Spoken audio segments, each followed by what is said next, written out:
Un frère qui nous accompagne depuis longtemps, la résistance iranienne. Jean-Pierre Becquet vous a déjà parlé de son courage. Nous allons entendre son témoignage.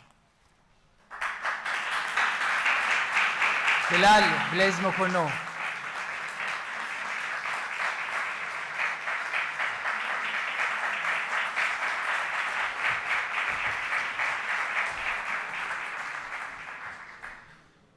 Madame la Présidente, cher Jean-Pierre, cher ami, merci pour cet hommage. Je ne m'y attendais pas et ça m'a grande surprise. Madame la sénatrice Halima Boumedienne, que je salue, c'est les recteurs, mesdames et messieurs les élus, mesdames et messieurs. Je n'ai pas l'habitude des grands discours, mais simplement vous faire part de l'événement tragique que nous avons traversé avec mon fils, mais avec mon ami Rachid et les milliers de Français qui étaient présents lors de l'attentat au Stade de France, ce vendredi 13 novembre, qui a été une situation tragique. Je me souviens, à ce même endroit, au Vert, où j'ai versé les larmes de mon cœur, parce que je voyais plusieurs mamans au sol qui avaient vécu et qui avaient traversé la difficulté des familles qu'on avait pu lever dans leur territoire. Et les accusations portées à tort et d'indiquer que c'était des terroristes. Et les avoir mis sur une liste, sans preuve, sans éléments. Et se dire, ici aujourd'hui, la première bataille que nous avons gagnée. Cette bataille humaine, de rappeler à un moment donné qu'on ne peut pas appeler tout le monde terroriste. Et on ne peut pas s'amuser de porter à tort et à travers ce genre d'attitude, ce genre de comportement. Nous sommes battus, nous avons été présents ici dans la même salle. Et Madame la Présidente, je souhaite témoigner mon propos en commençant par celui-ci. Au Stade de France, quand nous sommes arrivés à cette brasserie, j'ai ce côté un peu sécurité, ce côté un peu fin, de voir quand les gens ne sont pas tranquilles. Ou quand ils ont une attitude, excusez mon expression, bizarre. Quand j'ai vu qu'ils n'avaient pas le bon comportement, le premier qui tournait et qui passait en passage dans notre dos, j'étais pas tranquille. Quand j'ai dit à mon fils, tu vas rester avec Rachid au stand et je vais rentrer aux toilettes, et que je suis arrivé dans ces toilettes et que j'ai poussé la porte et que je suis tombé nez à nez avec cet individu que je ne pensais pas être terroriste, mais que je pensais en voyant celui de l'extérieur, je me suis dit c'est peut-être un braquage, parce qu'il balayait du regard. Quand j'ai vu le deuxième dans les toilettes, je me suis dit, ah, celui-là il transpire, il est stressé, mais pas de l'eau sur le visage, mais vraiment de la transpiration. Je me suis dit, ça c'est un règlement de compte. Et il est sorti derrière moi. Et quand je suis sorti, j'ai demandé à mon fils de se rendre aux toilettes à son tour. Quand il est rentré aux toilettes à son tour, et que je me suis retrouvé devant la porte, mon fils est rentré, j'en suis sorti, et quand j'en suis sorti, j'ai croisé celui que je croisais à l'extérieur au départ qui passait dans notre dos. Et avec lequel on a eu un frottement d'épaule. Je me suis dit, quelqu'un de normalement constitué. On le bouscule à l'épaule, il réagit. Bonjour, bonsoir, excusez-moi. Mais il ne s'était pas excusé, pas un mot. Et je me suis tourné, je me suis mis devant le stand et je l'ai fixé. Mais je l'ai fixé au regard. Et il défiait mon regard.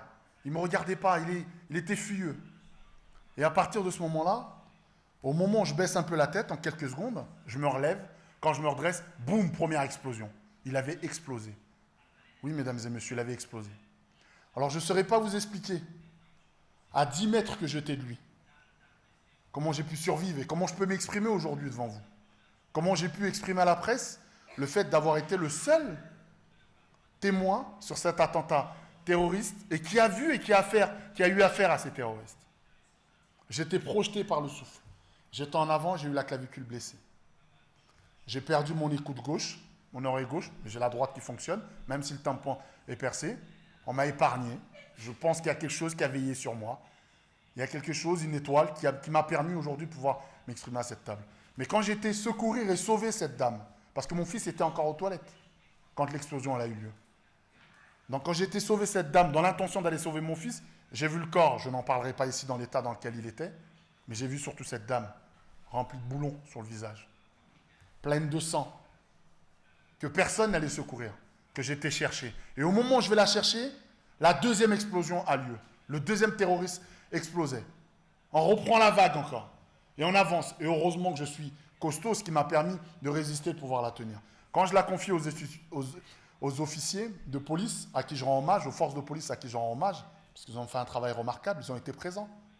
Aux forces de secours qui ont fait ce travail, qui ont été présents, qui nous ont pris en charge tout de suite. La première réaction qui était la mienne, c'était cette réaction d'impuissance. Je re-rentre dans la brasserie. On m'interdit d'y retourner, j'y retourne. On sent l'odeur du gaz. Mais quand on sent l'odeur du gaz, je rencontre une personne qui me dit, je suis responsable de la brasserie, j'ai du personnel dedans. Monsieur, vous évacuez, vous sortez. Je suis parti dans les toilettes. Quand je suis arrivé dans les toilettes, mon fils n'y était pas. La première réaction était de revenir sur les pas. Je suis revenu là où le terroriste s'était éclaté. J'ai regardé si je ne reconnaissais pas le vêtement, le textile de mon fils. Ne voyant pas le textile, je me suis dit, il manque mon gamin. Et je suis sorti, j'étais voir les CRS à qui j'ai demandé où était mon fils. Quand ils m'ont dit, votre fils, il est noir ou blanc? Je lui ai dit, il est blanc, mon fils. Et quand on s'est retrouvés et que je suis tombé sur mon fils, je peux vous garantir que c'était difficile. Difficile de dire à son gamin et d'exprimer à son gamin que votre gamin vous regarde comme un héros le matin. Le soir, il vous admire. Et là, d'être face à lui et de vous dire, qu'est-ce que vous allez lui raconter? Qu'est-ce que vous allez lui dire? À ce moment, je n'avais plus les mots. Et je me suis fendu en larmes. Et quand je me suis fendu en larmes devant mon fils, qui a 13 ans, Ryan, il m'a pris dans ses bras, je l'ai pris dans mes bras, j'ai dit, je t'aime mon fils. Je t'aime mon fils. Et il m'a dit, papa, je t'aime papa. Et quand on s'est retrouvés face à face, la première réaction qui était la sienne, et le sentiment qu'il m'a donné, c'est que le père devenait le fils et le fils devenait le père. J'avais fait de mon fils un homme. À cet instant, je confie mon fils à une inconnue. Je lui dis, madame, gardez mon fils, s'il vous plaît. Elle me donne son numéro, elle me dit qu'elle habite à côté du Stade de France. Et je continue d'intervenir avec les forces de police. Parce que ça donnait l'impression qu'on était nombreux. Mais on a évité une situation tragique au Stade de France. Ces terroristes se sont rapprochés de nous. Ils ont tourné autour de nous. Ils ont évité les lieux où il y avait énormément de personnes. Donc pourquoi je vous témoigne ça aujourd'hui? Je vous témoigne ça aujourd'hui parce que j'ai entendu quelques interventions. Et moi, je ne rentrerai pas dans les logiques islam ou pas islam. Parce que je dis simplement que c'était des fanatiques. C'est des gens égarés. C'est des fous, ces individus. Ils sont autre chose que l'islam. Et pourquoi on ramènerait toujours une discussion à l'islam? Pourquoi dès qu'il se passerait quelque chose sur le territoire mondial, on dirait les musulmans? Pourquoi? Pourquoi on dirait les catholiques? Pourquoi on dirait... Ça n'a rien à voir avec les religions. Telles qu'elles soient, ça n'a rien à voir avec les religions. Ça a simplement à voir avec des comportements fanatiques, un manque d'éducation, le mauvais exemple. On met toujours dans les tribunes et dans les mêmes tribunes, aux mêmes places, on met toujours les mêmes, ceux qui vont vous expliquer, qui vont être donneurs de leçons. Mais à quel moment et quel jour on va mettre des personnes face à nous qui seront exemplaires par le modèle, par l'exemple? Et ces jeunes ont besoin de repères. Parce que si vous retenez l'histoire qu'on nous raconte aujourd'hui, on nous dit qu'ils étaient en prison. Ils tenaient des bars. Ces individus égarés. Et qui ont l'attitude de l'imposteur, qui se prend pour le musulman, pourquoi pas le catholique, pourquoi pas le judaïsme. Ils vont s'amuser à faire ce genre de choses. Mais je peux simplement vous dire, des visages que j'ai vus, c'était des visages comme je vous regarde aujourd'hui, tels que vous êtes. C'était pas le cliché, la barbe, la longue barbe, où on arrive, oui, le crâne rasé, comme à l'époque des attentats du GIA en Algérie. C'était pas du tout ça. Là, c'est des personnes comme vous et nous. C'était nos enfants. Et j'avais ce sentiment et cette colère de me dire, putain, j'ai pas été à la hauteur. Pardonnez-moi des expressions. Je me sentais pas à la hauteur. Je me sentais pas fort. Je me disais, j'aurais pu les tenir, peut-être, arrêter une situation. J'avais même eu l'impression d'avoir été un peu lâche. C'est dur de se faire son autocritique. Mais, Madame la Présidente, Mesdames et Messieurs, chers amis, si je suis venu témoigner de ça,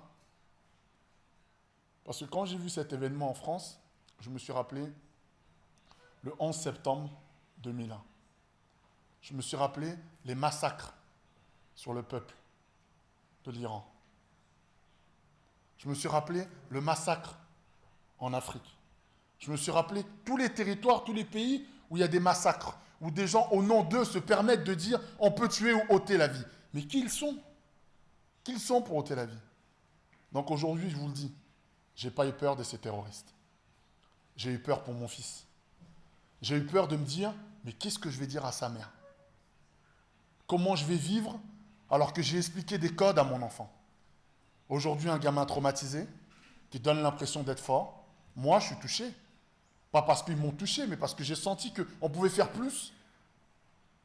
Donc, je veux que le peuple se lève. Et le premier exemple, c'est pas de dire, Ashraf, il faut qu'on se lève pour Ashraf. Il faut qu'on se lève pour la France. Mais il faut qu'on se lève pour tous les pays au monde. Tous les pays au monde où il y a des massacres gratuits, où la démocratie ne peut pas s'exprimer. Où les femmes ou les enfants sont matraqués, sont tués. Au nom de quoi? Je pense qu'ici, personne ne peut apporter des réponses. Donc, Madame Bettencourt, je me permets de vous transmettre ce message. Et je vous le transmets parce que vous avez dit quelque chose tout à l'heure. Vous avez dit qu'il fallait que les imams expriment et rappellent le Coran. Vous savez, moi, je suis un converti. Je suis musulman, avec une mère catholique, qu'un père musulman, une femme blonde aux yeux bleus, avec des enfants plutôt blancs que noirs, avec une situation où je suis noir, mais je me reconnais, je sais dans la glace que je suis noir. Mais ce que je veux qu'on regarde, c'est ma compétence. Ce que je veux qu'on regarde dans mes enfants, c'est les républicains. La France qui les représente. Moi, je suis français, et j'en ai marre qu'on me dise français d'origine, ou qu'on vienne m'expliquer qu'il faut que je me justifie. Ce n'est pas à nous de nous justifier. Ceux qui se posent des questions, qui s'interrogent, ils ont les mêmes livres. Et tout à l'heure, monsieur le ministre, vous l'indiquiez. La Bible. J'ai été élevé avec la Bible. J'ai eu l'éducation, j'ai eu la culture.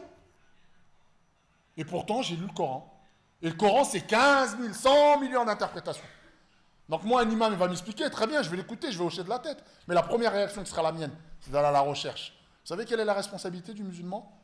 Ou du catholique? Peu importe. C'est de transmettre le savoir. Donc quand vous avez une connaissance, vous la transmettez, mais elle n'est pas sûre qu'elle soit juste. Par contre, aller chercher dans le livre, ça sera votre propre interprétation.